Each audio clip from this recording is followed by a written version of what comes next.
बिस्मिल्लाहिर्रहमानिर्रहीम, अस्सलाम वालेकुम। आज मैं आपको मज़ेदार खीर बनाने का परफेक्ट तरीका बताऊंगी। अगर आप इस तरीके से खीर बनाएंगे तो यकीन जानिए घर वाले सिर्फ उंगलियां ही नहीं प्लेटें भी चाट जाएंगे। खीर का क्रीमी टेक्सचर कैसे आएगा, खीर बनाने के लिए हम कौन से चावल यूज़ करेंगे और कितनी मिकदार में डालेंगे। कुछ लोग बॉयल राइस यूज़ करते हैं जिससे खीर का इतना अच्छा टेस्ट नहीं आता, तो चावलों को हम दूध के अंदर ही पकाएंगे, ज़्यादा अच्छा टेस्ट आएगा। वीडियो को आपने एंड तक लाजमी देखना है, बहुत सारी टिप्स एंड ट्रिक्स आपके साथ शेयर करने वाली हूँ। चलें फिर मज़ेदार सी खीर बनाना शुरू करते हैं। सबसे पहले हम चावल लेंगे। जब भी आप खीर बनाएं चावलों को कम से कम 2 घंटे पहले ही भिगो के रख दें। मैंने 2 प्याली चावल लिए हैं जिन्हें मैंने सारी रात भिगो के रख दिया था। खीर बनाने के लिए आप टोटा चावलों का यूज़ करें। चावलों को हम अच्छे तरीके से मसल कर डालेंगे और इस तरीके से हमें चावलों को ग्राइंड भी नहीं करना पड़ेगा।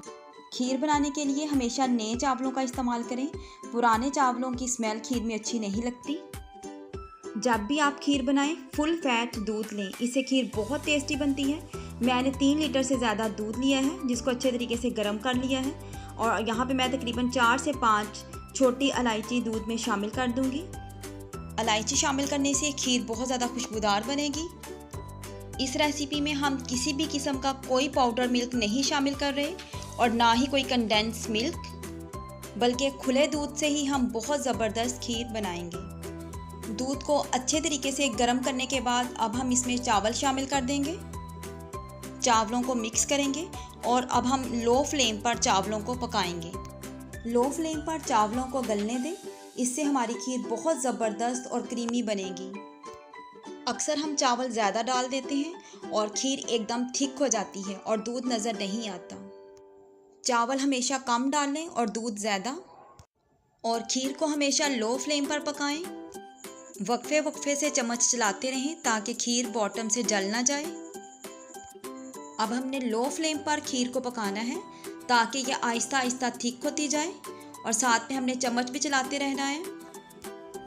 कुछ लोगों को वाइट कलर की खीर पसंद होती है और कुछ लोग क्रीमी टेक्सचर वाली खीर पसंद करते हैं। अगर आपको भी क्रीमी टेक्सचर वाली खीर पसंद है तो हम चीनी को पहले कैरेमलाइज होने के लिए रख देंगे और उसके बाद हम इसको शामिल करेंगे। एक पैन में हमने 1.5 कप चीनी शामिल की है। अब हम चीनी को कैरेमलाइज होने के लिए छोड़ देंगे। चीनी आहिस्ता आहिस्ता मेल्ट होना शुरू हो जाएगी।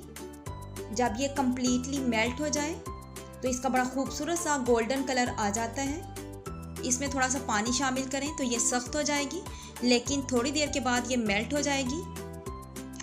शुगर सिरप तैयार है। अब हम खीर में इसको शामिल कर देंगे।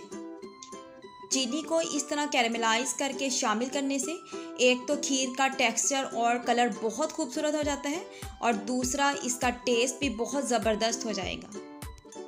चम्मच चलाते रहें ताकि ये अच्छे तरीके से मिक्स हो जाए। जब ये अच्छे तरीके से मिक्स हो जाएगी तो आपने खीर का मीठा चेक कर लेना है। अगर आपको शुगर कम लगे तो आप अपने टेस्ट के अकॉर्डिंग शुगर डाल लीजिएगा।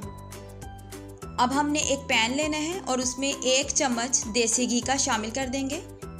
अब हमने लो फ्लेम पर ड्राई फ्रूट्स को फ्राई कर लेना है। ड्राई फ्रूट्स को इस तरह फ्राई करके खीर में शामिल करने से खीर का टेस्ट और भी ज़्यादा बढ़ जाएगा और दूसरा ये कि देसी घी का टेस्ट भी खीर में शामिल हो जाएगा। 1 से 2 मिनट के लिए फ्राई करने के बाद हम ड्राई फ्रूट्स को भी खीर में शामिल कर देंगे। आप अपनी चॉइस के अकॉर्डिंग कोई से भी ड्राई फ्रूट्स इसमें शामिल कर सकते हैं। ड्राई फ्रूट्स को मिक्स करेंगे और लो फ्लेम पर खीर के साथ पकने देंगे। इस तरह ड्राई फ्रूट्स का बड़ा अच्छा सा ज़बरदस्त टेस्ट खीर में शामिल हो जाएगा। अगर आपको आज की हमारी रेसिपी अच्छी लगे तो प्लीज़ वीडियो को लाइक कर दें और अपनी फ्रेंड्स सिस्टर्स के साथ लाजमी शेयर कीजिएगा। खीर को सर्विंग डिश में निकालेंगे और फ्रिज में ठंडा होने के बाद सर्व करेंगे। अगर आप चैनल पे नए हैं तो चैनल को सब्सक्राइब कर दें प्लीज़, ताकि आपको मज़े मज़े की रेसिपीज़ देखने को मिलती रहें। अल्लाह पाक आपको आसानियाँ अता फरमाए और आसानियाँ तकसीम करने का शर्फ अता फरमाए। आमीन। Thanks for watching.